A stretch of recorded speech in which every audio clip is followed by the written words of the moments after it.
તો અઝહરીને જૂનાગઢ કોર્ટમાં રજૂ કરાયો છે। ચુસ્ત પોલીસ બંદોબસ્ત સાથે લઈ જવાયો છે। અઝહરીએ જાહેર સભામાં ધર્મના નામે ઝેર ઓક્યું હતું અને પોલીસે 3 વ્યક્તિઓ વિરુદ્ધ ફરિયાદ પણ નોંધી છે। તો આખરે તેને કોર્ટમાં રજૂ કરવામાં આવ્યો છે। તો અઝહરીએ જૂનાગઢ કોર્ટમાં તેને રજૂ કરાયો છે। ચુસ્ત પોલીસ બંદોબસ્ત સાથે તેને લઈ જવાયો છે। આ સાથે જ પહેલા પોલીસે ફૂટ પેટ્રોલિંગ પણ કર્યું હતું કારણ કે તેના સમર્થકો મોટી સંખ્યામાં ત્યાં ન પહોંચી જાય અને કોઈ અનિચ્છનીય ઘટના ન ઘટે તે માટે પોલીસનો ચુસ્ત બંદોબસ્ત પણ કોર્ટ પરિસર અને કોર્ટ પરિસરની આસપાસ જોવા મળી રહ્યો છે। તો સભામાં ધર્મના નામે ઝેર ઓક્યું હતું, લોકોને ભડકાવવાનો પ્રયત્ન કર્યો હતો। જે મામલો પ્રકાશમાં આવતા જ પોલીસે તેની અટકાયત કરી અને આખરે તેને કોર્ટમાં રજૂ કરવામાં આવ્યો છે। એટીએસ મુંબઈથી તેને પકડીને લાવી હતી જૂનાગઢ કોર્ટમાં, અત્યારે તેને રજૂ કરાયો છે। ચુસ્ત પોલીસ બંદોબસ્ત સાથે લઈ જવામાં આવ્યો છે। વધુ અપડેટ મેળવીશું સંવાદદાતા અંકિત પાસેથી। જી અંકિત, અઝહરીને કોર્ટમાં રજૂ કરાયો। ચોક્કસ સંધ્યા, ખાસ કરી વાત કરવામાં આવે તો ભડકાઉ ભાષણ મામલે જે રીતે મૌલાના સલમાન અઝહરી સહિત 3 વ્યક્તિઓ વિરુદ્ધ ગુનો દાખલ કરવામાં આવ્યો હતો। જૂનાગઢ શહેર city B division police station ખાતે ગુનો છે તે દાખલ કરવામાં આવ્યો હતો અને આઈપીસીની ધારા 153B અંતર્ગત ગુનો છે તે દાખલ કરવામાં આવ્યો હતો અને આખરે હવે ગઈકાલે જે રીતે સાંજના સમયે ગુજરાત એટીએસ દ્વારા જે કબજો છે તે ખાસ કરીને મૌલાનાનો જૂનાગઢ પોલીસને આપવામાં આવ્યો હતો અને હાલ અત્યારે પોલીસ દ્વારા જૂનાગઢ પોલીસ દ્વારા જે મૌલાના સલમાન અઝહરી છે તેને ગુનાના કામે કોર્ટમાં રજૂ કરવામાં આવ્યું છે ને તેના રિમાન્ડની પણ માગણી કરવામાં આવશે। સાથોસાથ પોલીસ દ્વારા જે મૌલાના છે તેનો ગુનાહિત ઇતિહાસ છે તે પણ એકત્રિત કરવામાં આવ્યો છે। દક્ષિણ ભારતમાં જે મૌલાના છે સલમાન અઝહરી તેના વિરુદ્ધ 5 થી વધુ ગુના નોંધાયા હોવાનું પણ છે તે સામે આવ્યું છે। બીજી તરફ જૂનાગઢ પોલીસ દ્વારા ભડકાઉ ભાષણના વિડીયો છે તે પણ એકત્રિત કરવામાં આવ્યા છે।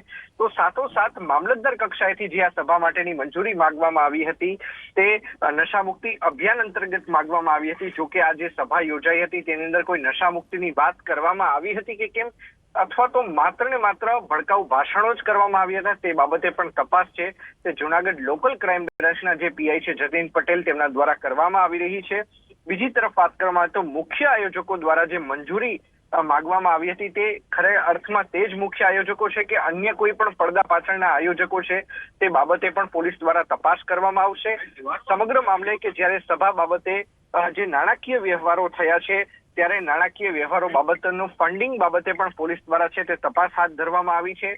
સાથોસાથ સભા બાબતે કોઈ વિદેશથી ફંડિંગ કરવામાં આવ્યું હતું કે કેમ એ મહત્વનો સવાલ છે તે હાલ અત્યારે પોલીસ દ્વારા દર્શાવવામાં આવ્યો છે અને આના જ આધારે જુદા જુદા 5 થી વધુ મુદ્દાઓ ઉપર જે મૌલાના જે સલમાન અઝહરી છે તેના રિમાન્ડની માંગણી છે તે નામદાર કોર્ટ સમક્ષ કરવામાં આવશે। જી સંધ્યા, આનો ઇતિહાસ શું આ પ્રકારનો જ રહ્યો છે? આ રીતે જ્યારે સભામાં તેઓ બોલતા હોય છે ત્યારે આ જ પ્રકારના ઝેરી ભાષણો આપતા હોય છે જેથી માઇન્ડ વોશ કરવામાં આવે લોકોનું, અને જો એ પ્રકારના લોકો જો માઇન્ડ વોશ થઈ જાય તો ઘણા ગુનાહિત કૃત્યો પણ થઈ શકે છે।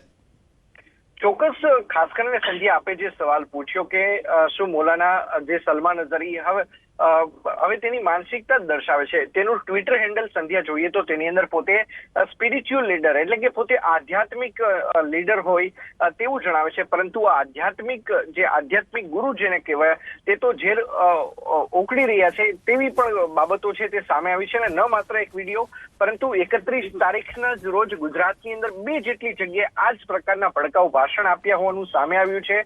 જૂનાગઢ ખાતે અને જૂનાગઢની પૂર્વે કચ્છ પૂર્વ જિલ્લાની અંદર જે સામખિયાળી વિસ્તાર આવેલો છે ત્યાં પણ ગુનો છે તે આજે નોંધાઈ ચૂક્યો છે સંધ્યા, અને જૂનાગઢ પોલીસ ત્યારે રિમાન્ડ પૂર્ણ કરીને તેને જ્યુડિશિયલ કસ્ટડીમાં મોકલવામાં આવશે નામદાર કોર્ટના આદેશ બાદ, ત્યારે હવે કચ્છ પોલીસ દ્વારા પણ આના રિમાન્ડ માંગવામાં આવશે ને આની જે કહી શકાય કે જે ટ્રાન્ઝિટ રિમાન્ડ છે તેની પણ માંગણી કરવામાં આવી શકે તેમ છે। જી અંકિત, આપનો આભાર અમારી સાથે જોડાવા બદલ।